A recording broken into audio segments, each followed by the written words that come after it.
Estamos en el pan de vida, es la quinta parte del capítulo 6 y nuestro segundo compartimiento respecto al pan de vida. Juan capítulo 6, versículo 36 al 46. Juan 6, 36 al 46. Empezamos entonces leyendo la porción que nos corresponde. Mas os he dicho que aunque me habéis visto, no creéis. Todo lo que el Padre me da vendrá a mí, y al que a mí viene no le echo fuera, porque he descendido del cielo no para hacer mi voluntad, sino la voluntad del que me envió. Y esta es la voluntad del Padre, el que me envió, que de todo lo que me diere no pierda yo nada, sino que lo resucite en el día postrero. Y esta es la voluntad del que me ha enviado, que todo aquel que ve al Hijo y cree en Él tenga vida eterna, y yo le resucitaré en el día postrero. Murmuraban entonces de Él los judíos, porque había dicho: yo soy el pan que descendió del cielo. Y decían: ¿no es este Jesús, el hijo de José, cuyo padre y madre nosotros conocemos? ¿Cómo pues dice este: del cielo he descendido? Jesús respondió y les dijo: no murmuréis entre vosotros, ninguno puede venir a mí si el Padre que me envió no le trajere, y yo le resucitaré en el día postrero. Escrito está en los profetas: y serán todos enseñados por Dios, así que todo aquel que oyó al Padre y aprendió de él viene a mí. No que alguno haya visto al Padre, sino a aquel que vino de Dios. Este ha visto al Padre. Veamos dónde nos quedamos en nuestro anterior compartimiento. Vimos del versículo 28 al versículo 35 en nuestro capítulo 6 de Juan, que es parte de nuestro estudio en este tiempo. Cuando la multitud llegó a Capernaum buscando a Jesús, los alentó a ellos a trabajar por el pan que da vida eterna y no por el pan pasajero. Habíamos visto que ellos habían ido con tanto hambre supuestamente de Dios, del Señor, habían hecho mucho esfuerzo, habían pagado por la barca, habían remado como 5 kilómetros y habiendo llegado no recibieron algo así como la felicitación de Jesús, sino una confrontación desafiante para que sepan lo que realmente deben buscar. Ahora, en medio de esto habían quienes estaban de curiosos, pero habían otros que eran discípulos del Señor y por eso le reconocen como el Maestro, como el Maestro. Entonces, veamos nosotros, por ejemplo, nuestro versículo 28. El versículo 28, hacia atrás, obviamente, de la escritura que estamos estudiando, dice: entonces le dijeron: ¿qué debemos hacer para poner en práctica las obras de Dios? ¿Qué debemos hacer para poner en práctica las obras de Dios? Ellos realmente habían hecho, como digo, un gran trabajo para llegar hasta ahí. Sin embargo, el Señor empieza a decirles algo fundamental que viene a ser un desafío, pero también algo que podemos llamar el primer problema en nuestro estudio de hoy. Y el primer problema es creer. Lo que el Señor les dice para poder hacer esto, de acercarse realmente a la salvación, para acercarse a mí y recibir lo que yo tengo para ustedes, que es mucho más que el pan que he multiplicado y los peces que he multiplicado, es mucho más que esto. Ustedes deben creer. Pero deben creer ¿en quién? Deben creer en mí. Ahí está el punto. Ellos están creyendo en un Mesías a su manera, pero allá está el Mesías, es el Rey y deben creer en Él. Entonces, vemos nosotros en el versículo 36 que dice: mas os he dicho que aunque me habéis visto, no creéis. Ahora estamos en un gran dilema. El problema está muy grande. El Señor les dice: ustedes tienen que creer para empezar. Y ahora, inmediatamente, cuando ellos están ahí, les dice: ustedes aún viéndome no pueden creer. No les está diciendo como un reclamo: me están viendo y no pueden creer. No está haciendo un reclamo. Está haciendo una afirmación categórica. Ustedes me están viendo y no pueden creer. Ustedes no tienen la capacidad para creer. El mundo puede creer en lo que quiera. Alguien sin la obra del Espíritu de Dios puede creer en lo que quiera. Puede creer en la tierra, en el sol, en sí mismo, en su estatua, en una cruz, en lo que sea. Pero no puede creer en el Salvador de su vida. No tiene la capacidad, porque hemos aprendido una y otra vez que está muerto en delitos y pecados. Y así como alguien que tiene una muerte cerebral no puede responder a ningún llamado que se le haga, tampoco puede responder el hombre al llamado del Señor para creer. Más de una persona me ha dicho que de alguna forma envidia a las vidas que han estado en medio de la historia con Jesús. Y dicen, pastor o Sergio, yo hubiera querido caminar con Jesús, esto hubiera transformado mi vida, yo hubiera querido verle, tocarle, estar cerca de él y mi fe sería distinta y yo realmente hubiera podido entregarme en una consagración completa. Pero la triste realidad es que las multitudes que estaban cerca de Jesús no creyeron en él. Porque no importa qué tan cerca puedan estar de Jesús, están muertos en sus delitos y pecados, son ciegos absolutamente. Por un momento veamos el versículo 40. Veamos el versículo 40, pensando en esa incapacidad del hombre de creer y que es el planteamiento que Jesús les da. Y esta es la voluntad del que me ha enviado, que todo aquel que ve al Hijo y cree en Él tenga vida eterna, y yo le resucitaré en el día postrero. Otra vez, versículo 40. Y esta es la voluntad del que me ha enviado, que todo aquel que ve al Hijo y cree en Él tenga vida eterna, y yo le resucitaré en el día postrero. La voluntad de Dios es que aquel que ve a Cristo y cree en Él sea salvado por Jesucristo. Pero ellos no pueden. Pero ellos no pueden. Ellos entendieron bien esto. Él está diciendo que es el Hijo de Dios que descendió del cielo, que es el Mesías prometido, el Salvador que estaban esperando, toda la nación estaba esperando. Que hay que creer en Él de esa manera para tener vida eterna, que solo Él puede darla. Que solo Él puede darla, porque Él es el pan de vida. Él es el agua viva. Por lo que preguntaron, versículo 30. Por lo que preguntaron, un poco más atrás, versículo 30. Le dijeron entonces, ¿qué señal pues haces tú para que veamos y te creamos? ¿Qué obra haces? Ellos entendieron bien, tenían que creer que Él era el Mesías, tenían que creer que realmente era el Salvador, pero estaban tratando de ver una obra donde ellos puedan depositar su confianza y decir, sí, realmente Él es el Mesías, Él es el Salvador.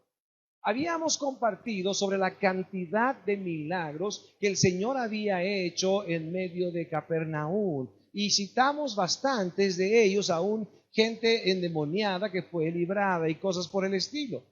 Pero aún con todas esas obras, con todos esos milagros, ellos no podían creer. Cualquiera de nosotros en la lógica normal diría, pero después de ver todo eso no creyeron.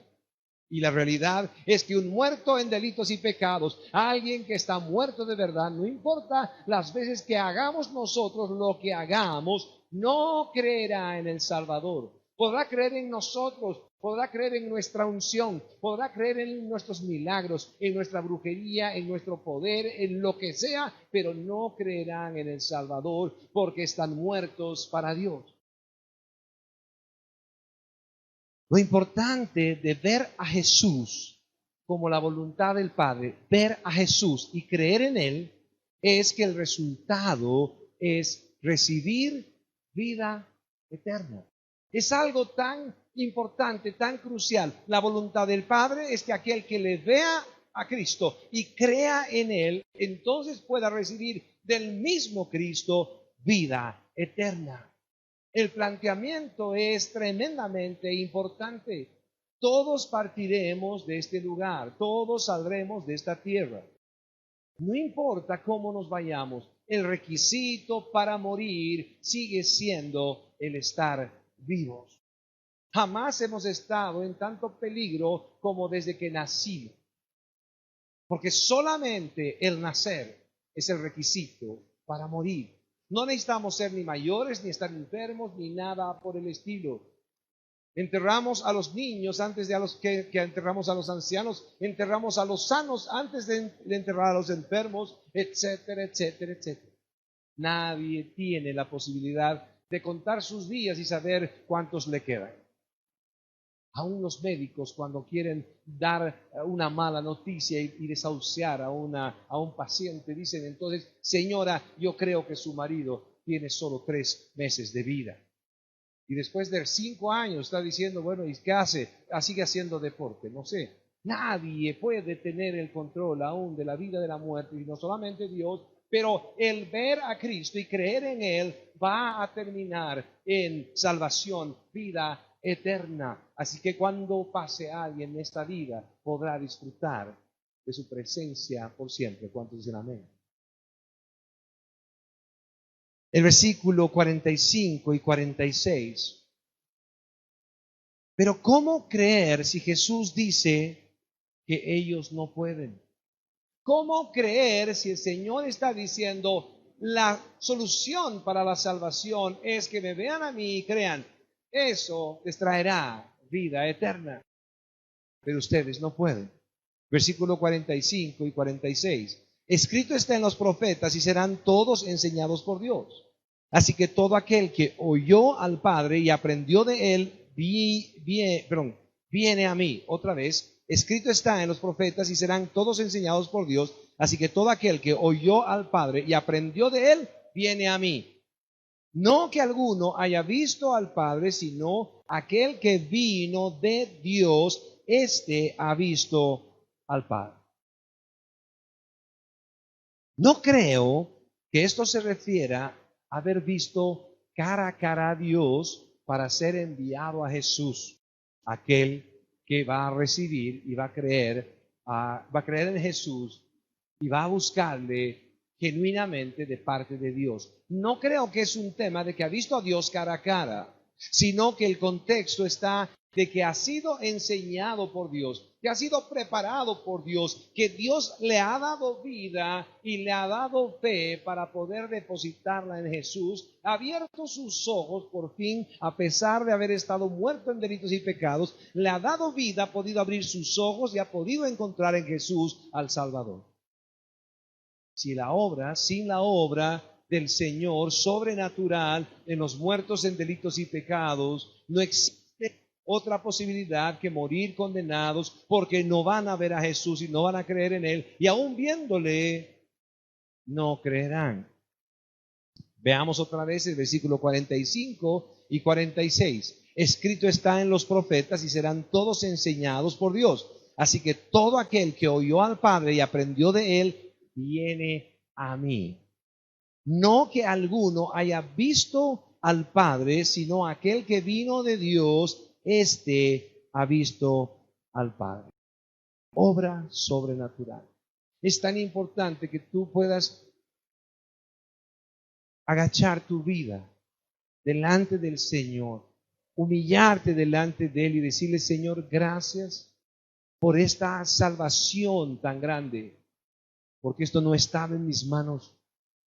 Gracias, Señor, porque a pesar de mí me salvaste, no por mí, no por cómo soy, sino a pesar de mí me salvaste.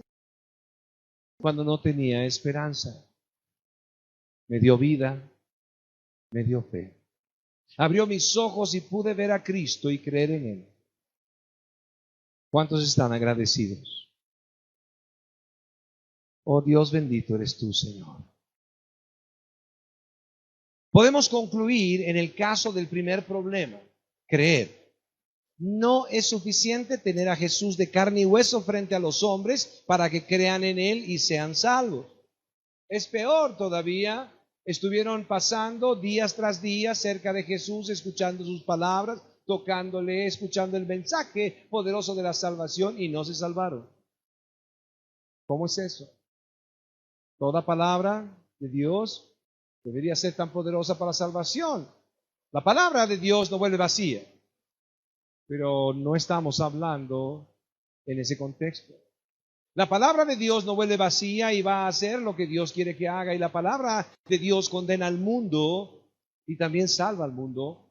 Porque por su palabra seremos condenados y por su palabra seremos salvados. Así que la palabra de Dios no vuelve vacía. Traerá el fruto que Dios quiere que traiga. Salvación o condenación. Juicio, muerte, esperanza y vida. Dios hará con su palabra lo que quiere porque no vuelve vacía. Y aquellas multitudes que escucharon a Jesús, aún de su propia boca, el mensaje que salva, fueron condenados porque cumplió la palabra de Dios su propósito, condenando a los hombres, mostrándoles que sin Él no hay esperanza. Ellos perecieron por su corazón, ellos perecieron por su maldad, ellos perecieron por su pecado, pero entre ellos estaban personas que se volvieron discípulos de Cristo porque el Señor los trajo, les dio vida, les dio fe, abrió sus ojos y pudieron creer. Y si no hubiera sido así, todos se hubieran perdido alrededor de Jesús en ese momento. Jesús es el autor y consumador de la fe. Los hombres son incapaces de producir fe por sí mismos. Efesios 2, 8 al 9 nos muestra que la fe ni es nuestra, sino que viene de gracia o viene por medio de su gracia. Jesús, el autor y consumador de la fe, como el todo de la fe, como el dueño de la fe. La Escritura nos dice que es un don de Dios la fe. Vemos la fe en Hebreos 11, en 1 Corintios 12, sigue siendo un don de Dios. Algo que solamente pudo venir en tu vida y en mi vida de parte suya. Bendito es el Señor que nos dio vida y fe para creer en Él y recibir esta vida eterna. ¿Cuántos dicen amén? Volvamos a los versículos de nuestro anterior estudio que nos plantean el segundo problema. El primer problema, ¿cuál era? Creer. El primer problema era creer. Algo que no podíamos hacer, algo que ellos no podían hacer, pero que el Señor concedió a algunos este don. El siguiente problema, veamos nuestro segundo problema. Versículos 33 al 35, parte del estudio de la anterior semana. Vamos a Juan 6, 33 al 35 y dice lo siguiente. Porque el pan de Dios es aquel que descendió del cielo y da vida al mundo. Porque el pan de Dios es aquel que descendió del cielo y da vida al mundo. Una vez más, la comparación que había ahí era entre el pan de Dios, el maná del cielo que había venido para alimentarles, posiblemente todo el tiempo que estuvieron en el desierto, y Moisés estaba de por medio clamando al Señor para que esto acontezca. Las tradiciones judías pensaban, o por lo menos planteaban, que esto era un don por causa de la santidad de Moisés, de los méritos de Moisés. Sabemos que esto no es así, sino que simplemente vino una vez más por gracia para alimentar a su pueblo. Pero en esta comparación el Señor Jesús deja claro que Él es el pan del cielo verdadero, el real, el eterno. Porque el pan de Dios es aquel que descendió del cielo y da vida al mundo. Le dijeron, Señor, danos siempre este pan. Posiblemente estaban pensando, bueno, duró tantos años en el desierto el maná, nosotros queremos que dure siempre. Algo así, es algo lógico. Ahora, el versículo 35 dice, Jesús les dijo, yo soy el pan de vida. El que a mí viene nunca tendrá hambre, y el que en mí cree no tendrá sed jamás. Terminando el compartimiento de la anterior semana, hicimos la comparación entre la mujer samaritana que estaba recibiendo agua viva y que no iba a tener sed jamás, con justamente esta aclaración o esta declaración donde el que come es pan de vida a Cristo mismo, el que come de Él tampoco tendrá hambre jamás. Jesús les dijo, yo soy el pan de vida, el que a mí viene nunca tendrá hambre, y el que en mí cree no tendrá sed jamás. ¿Cuál es nuestro segundo problema? Nuestro segundo problema ahora es venir a Cristo. Venir a Cristo. Ahí está el segundo problema. ¿Por qué vienen las personas a Jesús? Para nombrarle rey, para que arregle el problema del hambre en su nación. Así lo estaban buscando. Ustedes me buscan por el pan que perece. Ustedes me buscan por el pan que perece. ¿Por qué buscan a Dios? Claro que es bueno buscar a Dios en medio de la necesidad, en la enfermedad, en la angustia. Claro que es bueno traer nuestras cargas delante de Él y presentar todo esto porque es un mandato de Dios para que sus hijos puedan descansar en Él y confiar solamente en Él.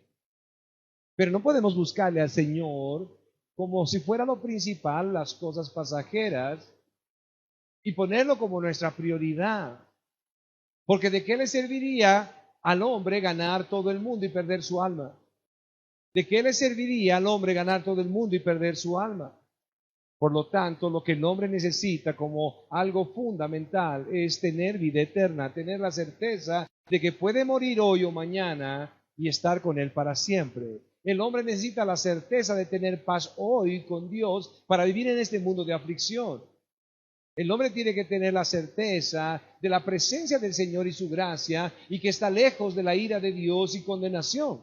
Porque la ira diaria de Dios, la ira constante de Dios, está sobre los pecadores todos los días de su vida.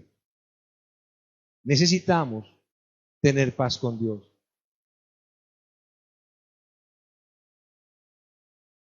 Vamos a ver que el segundo problema aquí es que hay que ir a Jesús para tener la vida eterna. Ellos fueron a buscarle, gastaron tanto. Perdón, es el mío.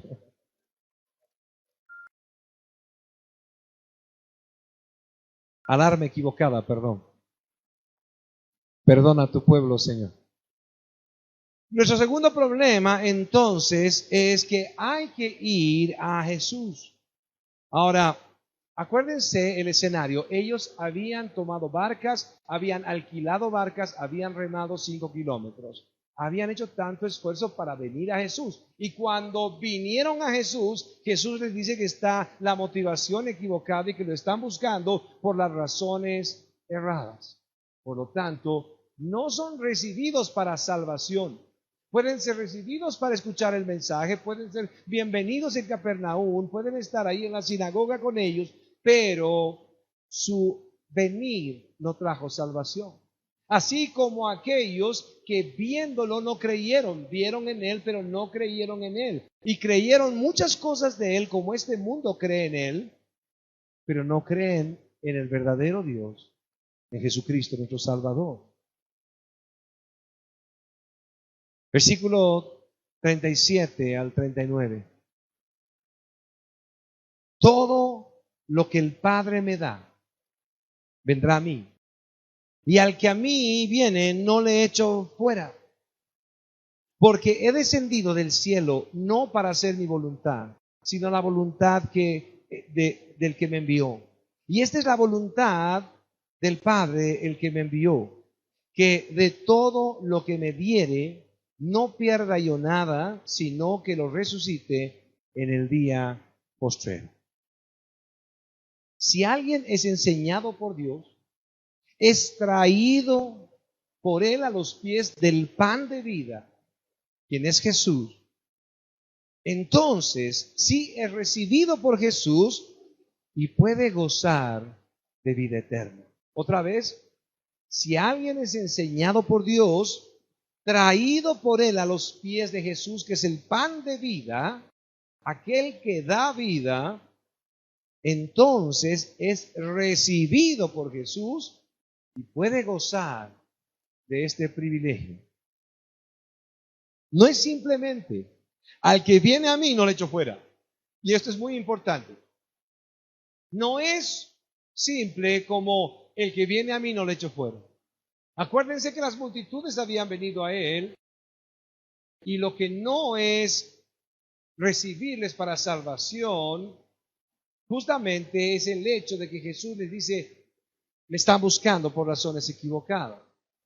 No los está botando de su presencia física, pero les está mostrando que no hay salvación para ellos en medio de la forma en que les ven. Porque no puede venir fe sino de parte de Dios. No pueden ser enseñados sino por Dios para poder creer en Jesús. No pueden haber recibido vida para poder recibir vida eterna. Una vida espiritual, ojos abiertos, saber que es el Señor, reconocer quién es Él, creer en Él. No podían esto para ir a Jesús y luego recibir vida eterna. Todo lo que el Padre me da, vendrá a mí. Y al que viene a mí no lo echo fuera. Veamos esta parte, es muy importante. No es el que viene a mí que no lo echo fuera. No es el que viene a Cristo, entonces es salvo, sino aquel que es enviado por Dios, enseñado por Él, traído por Él. Ese viene a Cristo y recibe salvación. A veces está confundido este concepto y la gente cree que porque las personas han recibido tu invitación y la mía para venir a la iglesia y están asistiendo a la iglesia son salvos. Algunos creen en un mantra o en una oración milagrosa como Señor Jesús te recibe en mi corazón, sé mi Salvador, escribe mi libro, en mi nombre en el libro de la vida, amén. ¿Eres salvo? No, no eres salvo. No eres salvo. Para ser salvo tienes que ser atraído por Dios. Él tiene que darte vida en medio de la muerte que estás viviendo lejos de Él. Él tiene que darte fe para que creas. Entonces, cuando escuchas el Evangelio, es el Evangelio de tu salvación, porque en verdad crees en Él. Cuando dicen amén. ¿Para qué es todo esto? Y yo lo resumo de esta manera, para que en todo Él tenga la gloria. Para que en todo Él tenga la gloria, porque si no, el pastor tiene la gloria porque me habló del Señor. No, la hermana, la tía Chunti porque me regaló un librito. No, la iglesia porque hay una y ora y se ha convertido fulano. No, la gloria es para Dios. Ayunemos, oremos, clamemos, prediquemos el Evangelio, pero si alguien es salvo, es para la gloria de Dios porque Él es el Salvador de los hombres. ¿Cuántos dicen amén? Era muy difícil creer en Jesús para muchos. Él se había criado en la zona. Ellos conocían su familia, ellos vieron su vida. Era difícil creer, pero aún ni siquiera esta dificultad podía pasar el poder de Dios. Imagínense Juan el Bautista recibiendo a su primo y reconocerle como el Mesías prometido, su Dios. Qué cosa maravillosa. Esto solo puede venir de parte de Él. Solamente puede ser la mano del Señor que nos revele a Cristo. ¿Cuántos de nosotros estábamos perdidos en nuestra religiosidad o en nuestro cristianismo hipócrita?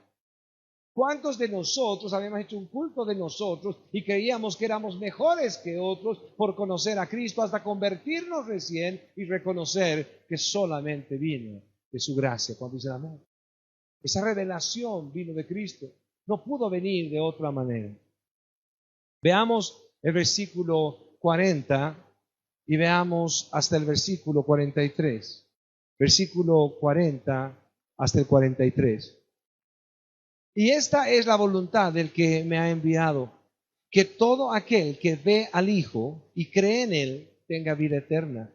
Y yo le resucitaré en el día postrero. Murmuraban entonces de él los judíos porque había dicho, yo soy el pan que descendió del cielo. Y decían, ¿no es este Jesús el hijo de José, cuyo padre y madre nosotros conocemos? ¿Cómo pues dice este, del cielo he descendido? Jesús respondió y les dijo, no murmuréis entre vosotros, ninguno puede venir a mí si el Padre que me envió no le trajere, y yo le resucitaré en el día postrero.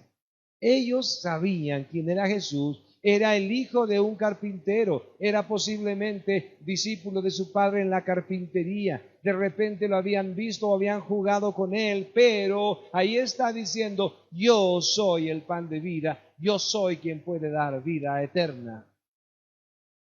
Pero no solo puede ser un imposible, sino que por donde veamos nosotros, el hombre nacido en pecado, viviendo en pecado, en realidad no ama a Dios, sino que se ama a sí mismo y está buscando todo beneficio hasta en su religión. Quiere una religión que le haga sentir bien, una religión que le dé autoestima, una religión que le arregle algunos problemas, un Dios que pueda ser mejor que la lotería. Pero Dios vino para salvar lo que se había perdido. Y en esa lista estamos también cada uno de nosotros. ¿Cuántos se gozan en eso? Pablo a los corintios les mostró, así como nosotros vemos, que Él es el soberano, que en su elección hay esperanza, que en su bondad y misericordia hay esperanza para aquellos que están muertos en delitos y pecados. Primera de Corintios 1, 26 al 30 dice: pues mirad, hermanos, vuestra vocación, que no sois muchos sabios según la carne, ni muchos poderosos, ni muchos nobles, sino que lo necio del mundo escogió Dios para avergonzar a lo fuerte, y lo vil del mundo y lo menospreciado escogió Dios, y lo que no es, para deshacer lo que es, a fin de que nadie se jacte en su presencia, mas por él estáis vosotros en Cristo Jesús, el cual nos ha sido hecho por Dios sabiduría, justificación, santificación y redención, para que, como está escrito, el que se gloríe, gloríese en el Señor. Tu pregunta y mi pregunta puede ser: Señor, ¿por qué no salvas a Juanito? Y creo que es la pregunta equivocada. La pregunta correcta es: Señor, ¿por qué me salvaste a mí? ¿Por qué me salvaste a mí? De repente yo no sé los pecados de Juan, yo no conozco la perversidad de Juan, la maldad de Juan, yo no sé cuál es la vida de Juan aún en secreto, pero lo que yo sí sé es que no podías el Señor salvarme si realmente yo hubiera hecho una elección y yo no me hubiera elegido a mí. Ahora, si alguno de ustedes podría haberse elegido a cada uno, es que no se conoce. Porque cuando uno se conoce, por lo menos un poco sabe que es simplemente un pecador y que jamás es digno de Dios, jamás será digno de Dios. No importa que alguien diga: no, pero mi hijo o mi hija o mi tía o mi abuela o es una santa o lo que sea, mentira. Pero el Señor tuvo que escoger entre todos los pecadores, ver tu vida y mi vida, y decidió salvarnos aún antes de la fundación del mundo. Él dice que Él mismo escogió de lo necio del mundo. Él escogió de lo vil. Él escogió de lo menospreciado. Pero solo por Él somos salvos. Nuestra salvación es segura si depende de Jesús. Porque si la obra empezó en Cristo Jesús y termina en Cristo Jesús en mi vida y en tu vida, entonces estamos seguros. Si Él empezó esta obra, entonces estamos seguros. Deberíamos preguntarnos si la voluntad del Padre es que de todas las personas que Dios le dé, Él les reciba y les dé vida eterna, y les dé vida eterna con Cristo Jesús, con Él mismo. Entonces, si esa es la voluntad de Dios, cada persona que Dios ha traído a los pies de Cristo se salvará. Cada persona que ha venido a los pies de Cristo, traído por Dios, se salvará. Analicemos. Jesús hace la voluntad de su Padre. ¿Cuántos dicen amén? Jesús hace la voluntad de su Padre. La voluntad del Padre para Jesús es hecha de tal manera que es obediente, obediente hasta la muerte y muerte de... Por lo tanto, la obediencia de Jesús no está en duda ni en tu vida ni en mi vida, porque tenemos la palabra y nos es suficiente. Es el Padre quien nos dio fe y vida por medio de Jesús y nos llevó a Él si realmente nos convertimos a Cristo. Jesús no nos rechazó porque no vinimos por nuestra cuenta, ni aún con alguna intención equivocada. Es el Padre quien nos trajo. ¿Cuántos dicen amén? Al que viene a mí, no le echo fuera. Todo el que viene a mí, le ha traído el Padre. todo el que viene a mí, que le ha traído el Padre, no le echo fuera, dice Jesús, en otras palabras. La voluntad del Padre, dice Jesús, es que cuando muramos, Él nos resucite para salvación eterna, si todo lo demás que acabamos de nombrar es real en nuestra vida. Entonces, la pregunta para ti sobre tu salvación es, ¿fallará Jesús? ¿Fallará en esto? ¿Desobedecerá al Padre? ¿Podrá ser que el Señor Jesús te pierda?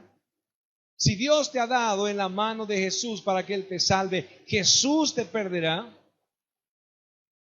¿Desobedecerá la voluntad del Padre? Las respuestas son no. ¿Y lo merecemos? ¿Lo merecemos? La respuesta es clara, no por obras para que nadie se gloríe, Efesios 2, no por obras para que nadie se gloríe. Por eso toda la gloria es para Dios. Oseas 14:4 dice, los amaré de pura gracia. Los amaré de pura gracia.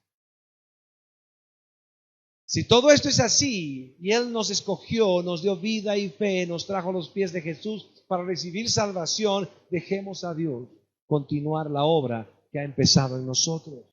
Seamos agradecidos y andemos humildemente, no soberbios, sino uniéndonos con los humildes. Primera de Pedro 5:10. Mas el Dios de toda gracia, que nos llamó a su gloria eterna en Jesucristo, después que hayáis padecido un poco de tiempo, Él mismo os perfeccione, afirme, fortalezca y establezca. La obra empieza en Él, termina Él, a Él sea la gloria. Ponte de pie y podamos orar en esta mañana. Él es digno de que tú y yo le presentemos un corazón agradecido, una vida que está confiada en Él.